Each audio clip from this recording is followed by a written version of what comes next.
This is Democracy Now!, democracynow.org, The War and Peace Report. I'm Amy Goodman with Juan Gonzalez. We turn now to look at poverty in the United States. This week marks the 50th anniversary of when President Lyndon B. Johnson declared a war on poverty. His administration created many of the federal and state initiatives low-income Americans rely on today. They include Medicaid, Medicare, subsidized housing, Head Start, legal services, nutrition assistance, raising the minimum wage, and later food stamps and Pell Grants. During his first State of the Union speech, that President Johnson called on Congress to support his war on poverty. This is him. I would like to caution you and remind you that to exercise these privileges takes much more than just legal right. It requires a trained mind and a healthy body. It requires a decent home and the chance to find a job and the opportunity to escape from the clutches of poverty. Of course, people cannot contribute to the nation if they are never taught to read or write, if their bodies are stunted from hunger, if their sickness goes untended, if their life is spent in hopeless poverty, just drawing a welfare check. So we want to open the gates to opportunity. But we're also going to give all our people, black and white, the help that they need to walk through those gates. The program I shall propose will emphasize this cooperative approach to help that 1/5 of all American families with incomes too small to even meet their basic needs. Our chief weapons in a more pinpointed attack will be better schools and better health and better homes and better training and better job opportunities to help more Americans, especially young Americans, escape from squalor and misery and unemployment. That was President Lyndon B. Johnson speaking 50 years ago this week. Many are marking the anniversary by asking what the war on poverty has accomplished. Today, an increasing number of Americans say they experience direct economic hardship, according to a new study by the Center for American Progress. It found 61% of Americans say their family's income falls below the cost of living. As many as 1/3 of Americans reported serious problems falling behind in rent, mortgage, or utilities payments, or being unable to buy enough food, afford necessary medical care, or keep up with minimum credit card payments. For more, we're joined by Peter Edelman, faculty director at the Center on Poverty, Inequality, and Public Policy at Georgetown University. He was top advisor to Senator Robert F. Kennedy and also a member of President Bill Clinton's administration until he resigned in protest over the 1996 Welfare Reform Act. His latest book is So Rich, So Poor: Why It's So Hard to End Poverty in America. Peter Edelman, it's great to have you back on Democracy Now! Let's go back 50 years ago this week to the announcement of the war on poverty by President Johnson. Talk about just what that war on poverty was. In fact, it was specific. It was very specific, and first, thank you for, I'm delighted to be with you this morning. So there were really two layers to what President Johnson did. One was the war on poverty, the other was the larger Great Society.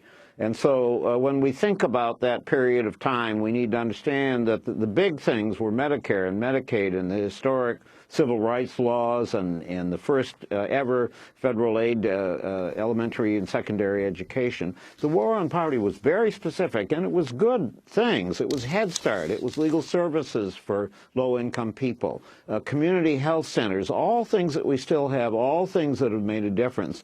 But in and of themselves, that narrower group of things was not going to end poverty. It has made a contribution to help in a variety of ways, and it continues. But it was a narrower idea. We do need to understand that.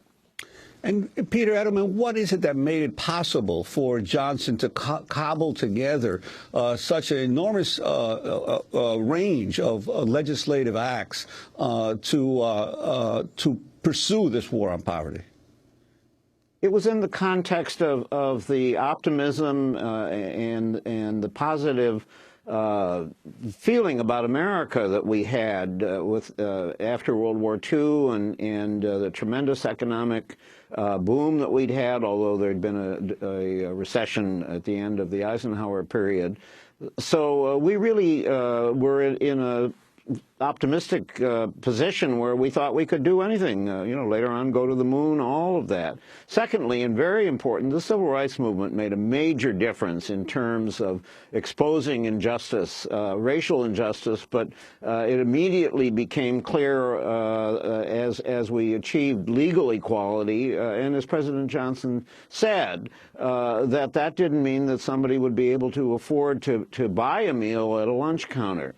And so there was a kind of a upheaval from the bottom through the civil rights movement, as well as Johnson himself, who has to get for all the things that we think negatively in terms of the war in Vietnam. Johnson is our great president after Abraham Lincoln on civil rights, and he really cared about poverty from his own upbringing. Well, let's go back, as you're mentioning the impact of the civil rights movement on the war on poverty. Let's go back to one of President Johnson's 1964 State of the Union address, where he declared that war. He drew upon his personal experiences as a teacher working among impoverished Mexican students in South Texas. Mm-hmm. Now, you never forget what poverty and hatred can do when you see its scars on the hopeful face of a young child. I never thought then, in 1928, that I would be standing here in 1965. It never even occurred to me in my fondest dreams that I might have the chance to help the sons and daughters of those students and to help people like them all over this country. But now I do have that chance. And I'll let you in on a secret. I mean to use it. Peter Edelman, your response to a president making such a forceful statement about how he's going to use his power to achieve the social aims of his administration? To me, of course, it is something that we would like to hear from our leaders in that degree of deep feeling. Now, it's a very different time politically. It is also true that as of the election that gave us the 89th Congress beginning in 1965, we had enormous majorities of Democrats in the House and the Senate. And also a much more bipartisan approach to so many issues. The civil rights laws wouldn't have been passed without Republican support. Food stamps then, and really until very recently, was bipartisan in its support. Richard Nixon was the first president to send a message to Congress asking for a national food stamp program. Bob Dole defended the food stamp program in the early 80s.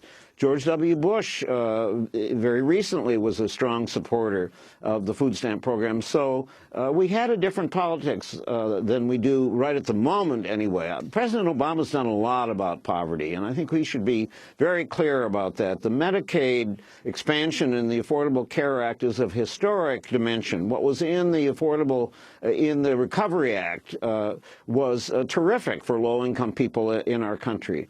So we have leadership, but Lyndon Johnson, those words do ring very strong for us. On Wednesday, Republican Senator Marco Rubio of Florida outlined sweeping changes to the federal government's anti-poverty programs.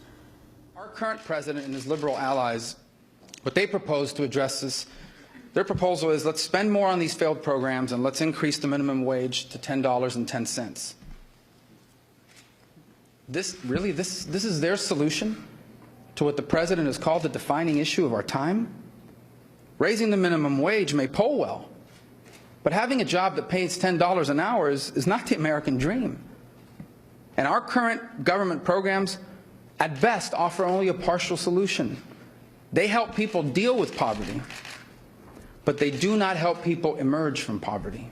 Therefore, what I am proposing today is the most fundamental change to how the federal government fights poverty and encourages upward mobility since President Johnson first conceived the war on poverty 50 years ago today. I am proposing that we turn over Washington's anti-poverty programs and the trillions that are spent on them to the states. Our anti-poverty program should be replaced with a revenue-neutral flex fund. We would streamline most of our existing federal anti-poverty funding into a single agency. Then each year, these flex funds would be transferred to the states so they can design and fund creative initiatives that address the factors behind inequality of opportunity. This worked in the 1990s with welfare reform. Republican Senator Marco Rubio of Florida speaking yesterday. Peter Edelman, your response. I'm glad that Senator Rubio and some of the other Republicans have discovered poverty this week. These ideas are not going to get us anywhere, there are a lot of workers out there who are struggling very hard, who would find it very constructive if Congress would act, if the Republicans would support President Obama's proposal to get the minimum wage up to $10 an hour. I'm the first to say, long before Senator Rubio, that we need to have wages that are higher than that. We need to have returns from work that help people get out of poverty. He's not proposing one thing. Turning it over to the states is a shop-worn idea. It goes back decades. What it does is it leaves it to states like Mississippi and Texas and others that could care less. And national standards like food stamps. Are people hungrier in New York than they are in Mississippi? I don't think so. And to say, well, the state will decide how hungry you are and how much we'll pay makes no sense. Well, I'd like to ask you about the record, too, of some Democrats in the last few decades in continuing to fight for the ideals of Johnson's war on poverty. You, in 1996, resigned in protest after President Clinton signed the Welfare Reform Act. Can you talk about some of the retreat that has occurred on this war, even among Democrats? One of the unfortunate things that we've done over the last 40 years, along with doing smart things like expanding the Earned Income Tax Credit and enacting the Child Health Insurance Act under President Clinton and the Affordable Care Act now, was to just slash a huge hole in our safety net. Which was ending the AFDC, the old welfare program, which was not a satisfactory program and needed to be reformed in a progressive way, and instead essentially to throw people off the rolls, so that we now have less than 4 million people who are receiving cash assistance, and that's about women and children in our country, so that we end up with 6 million people in our country whose only income is from food stamps. 6 million people. That's 2% of the American people. That's an income of $6,000. In other words, about 30% of the poverty line. That was a bad thing that we did. In Wyoming now, for example, because it's completely up to the states and there's no legal right, there are only 600 people, 4% of poor children in Wyoming, and that's actually typical of about half of our states. So we made a huge mistake there, and that was self-inflicted in terms of our safety net and our anti-poverty strategies. Peter, I want to go back to that moment in 1996. President Clinton signs off on welfare reform. You were a top person in the Health and Human Services Administration, and soon after you quit. We spoke to you right after that. This is what you said. I'm deeply opposed to the current welfare law and very troubled by what happened last year in the Congress. It ends a very fundamental entitlement of assistance to children in need. The way the law used to work, and this is completely ended, is that if a family with children satisfied the eligibility requirements, and those were national, federal requirements, they could get aid. What's happened now is it's entirely up to the state, each state, to decide whether it will help people at all, whether it will give them cash or help them with a voucher, whether it will have its system run by a public agency or by a corporation or some private agency. So that was back in 1996 when you quit, and that wasn't under a Republican president. It was under a Democratic president, President Clinton. Can you talk about, following up on Juan's question, the Democrats' role? I mean, you have, Senator Bernie Sanders, not even a Democrat, though he caucuses with the Democrats. He's sort of this lone voice who constantly is beating the drum for preserving Social Security. And some of his biggest opponents actually are other Democrats. They just don't speak about it very clearly to let you know what they're doing. We all need to do better, and Bernie Sanders is wonderful. He's not alone. Look at Jan Schakowsky, for example, a member of Congress from Chicago, and the terrific bill that she has to put Americans to work. A kind of New Deal jobs program, which we still need because the people of our country are still in recession. So neither of our political parties is absolutely wonderful. But if you look at the things that have been done, and as I said before, many of them have been done on a bipartisan basis. We've done a lot. We have good public policies. If we didn't have the public policies that we have in place now, from Social Security to earned income tax credit to child tax credit, food stamps, on, we would have twice as many people in poverty as we do right now. So we've done the right thing, and what's been happening is that we've been swimming upstream in an economy that's changed just radically since 1968, when President Johnson left office, so that we're now a low-wage nation. That's the heart of what's happened here. And so that even with the really important policies that have been led largely by Democrats, but far more bipartisan than we have right now, even with all of that, we still have 46 million people in poverty, which is terrible. And that is so significantly because of our economy, because of the structural changes due to globalization and technology. And we really need to wake up and say, okay, what do we do to get good jobs? What do we do to get better wages? And of course, along with that, how do we educate our children for the jobs of the 21st century? And then with that, we do need a safety net that reaches all the people. We have 20 million people now who are in deep poverty, whose incomes are below half the poverty line, below $9,500 for a family of three. These are things that across the board, both parties need to pay attention to in constructive ways. That quote from me that you just played about what happened to welfare and what they've done at the state level ought to tell us what would happen if Senator Rubio had his way and turned everything else over to the states. I'm wondering if you care to comment on the hope for change. Obviously, the Occupy Wall Street movement changed the political discussion about economic inequality in our country, and now you're seeing at local levels many more progressive leaders elected. We were commenting earlier about this transformation of New York City politics now, with New York City poised to sharply increase its minimum wage now as a result of the new Mayor de Blasio, the new speakers, and new elected officials citywide. Do you see hope at the grassroots level for some new examination and new initiatives that will overcome some of the gridlock that we're faced with in Congress? I do, and I'm so pleased to see the kinds of things that Mayor de Blasio is proposing.